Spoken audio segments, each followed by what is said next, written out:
تک پہنچنے کا راستہ قربانیوں سے ہو کے جاتا. آپ سب متوسط یا غریب لوگ بیٹھے ہو. میرے نبی جیسا غریب پوری کائنات میں کوئی نہیں. میں جبوتی صومالیہ گیا ہوں، وہاں کے غربت کو دیکھ کر مجھے لگا جیسے لفظ غربت بھی ان کی غربت پہ روتا ہے. ایسی غربت میں نے پورے پاکستان میں کہیں نہیں دیکھی جو میں نے جبوتی میں دیکھی، صومالیہ میں دیکھی، کیمرون میں دیکھی، چاڈ میں دیکھی، سوڈان میں دیکھی.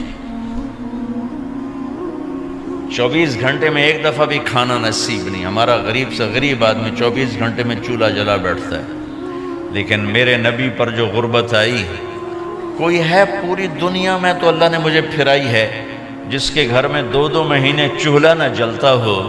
میرے نبی وہ فقیر تھے جن کے گھر میں 2 مہینے چولہا نہیں جلتا تھا.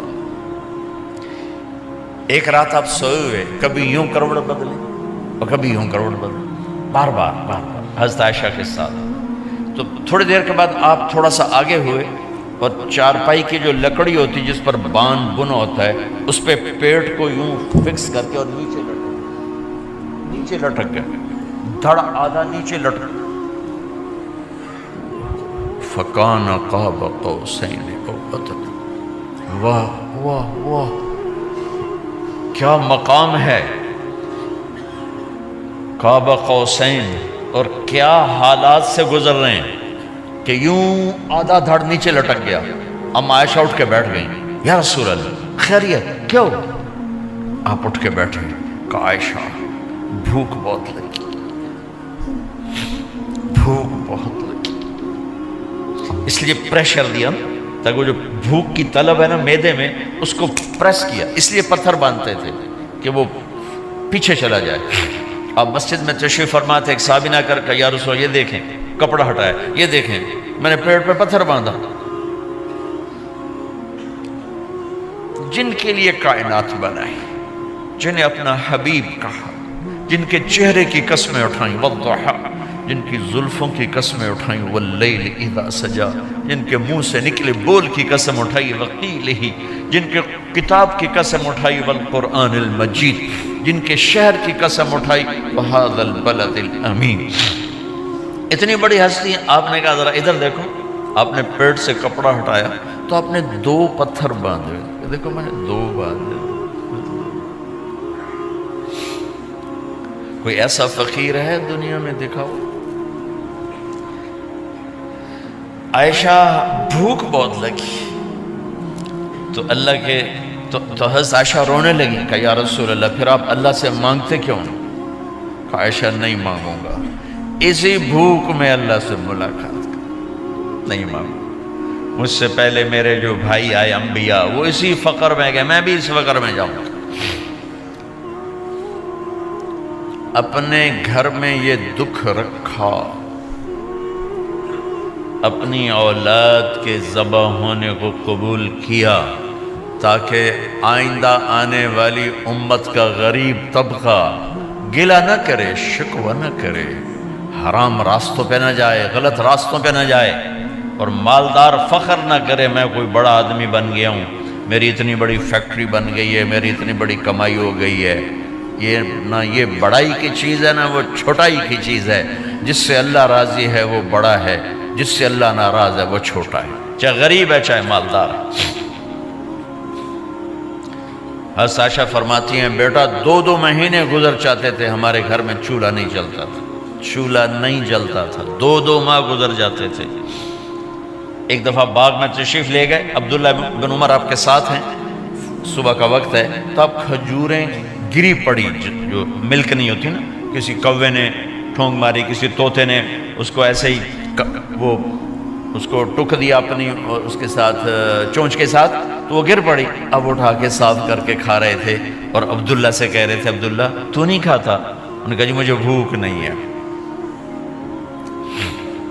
آپ نے کہا عبداللہ مجھے بھوک ہے، آج 4تھا دن ہے میں نے کچھ نہیں کھایا. 4تھا تمہیں کوئی ہے جس کے ہاں 4 دن فاقہ چلتا ہو؟ آج 4تھا دن ہے میں نے کچھ نہیں کھایا. ہمارے دسترخوان پہ کتنا کھانا اٹھا کے کوڑے کے ڈھیر میں جاتا ہے.